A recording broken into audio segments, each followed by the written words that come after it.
Aujourd'hui, je vous propose le résumé de la dernière pièce en date de Molière, Le Malade imaginaire. Argan, c'est lui, le malade imaginaire, un hypocondriaque marié à elle, Béline, une femme qui ne l'aime pas et qui attend avec impatience la mort de son mari pour toucher son héritage. Argan annonce à sa fille, Angélique, c'est elle, qu'il veut la marier à lui, Thomas Diafoirus, fils de médecin. Mais Angélique aime lui, Cléante, qu'elle a rencontré quelques jours plus tôt. Aidée de la servante Toinette, elle s'oppose à ce mariage. À l'acte 2, Cléante entre dans la maison du malade imaginaire en se faisant passer pour le remplaçant du prof de musique d'Angélique pour pouvoir voir celle-ci. Les voici. Diafoirus, père et fils, arrivent. Thomas Diafoirus apparaît maladroit et peu intelligent. Rendre les très humbles et très respectueux hommages. Et Angélique annonce qu'elle ne veut pas l'épouser. Monsieur Purgon! De l'allianterie dans la désenterie! Lui, donc, c'est Monsieur Purgon, le médecin d'Argan, qui déclare ne plus vouloir être son médecin, car Argan n'a pas pris un lavement qu'il lui avait prescrit, car Béralde s'y était opposé. Vous menez voir sur ce chapitre quelqu'une des comédies de Molière. Oh, ça bon impertinent! Que votre Molière avec ses comédies, et je le trouve bien plaisant d'aller jouer d'honnêtes gens comme les médecins!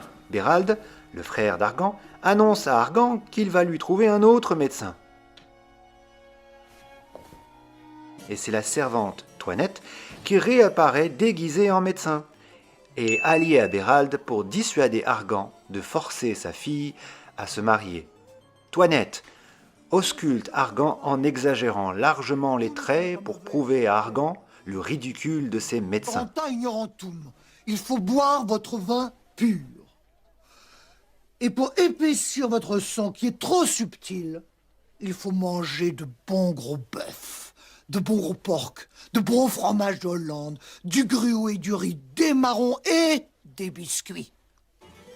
Puis Toinette veut également prouver à Argan que sa femme Béline ne l'aime pas. Quel étrange accident! Qu'est-ce, Toinette? Oh, madame! Qu'y a-t-il? Votre mari est mort. Argan fait semblant d'être mort, et Béline, voyant cela, est heureuse car elle pourra enfin toucher l'héritage d'Argan qu'elle attendait tellement.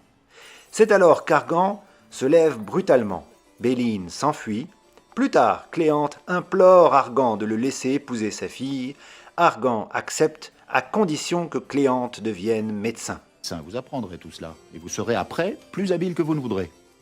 Finalement, Béralde parvient à convaincre son frère Argan de se faire lui-même médecin. Juras gardare statuta per facultatem praescripta cum sensu en jugamento. Et rideau.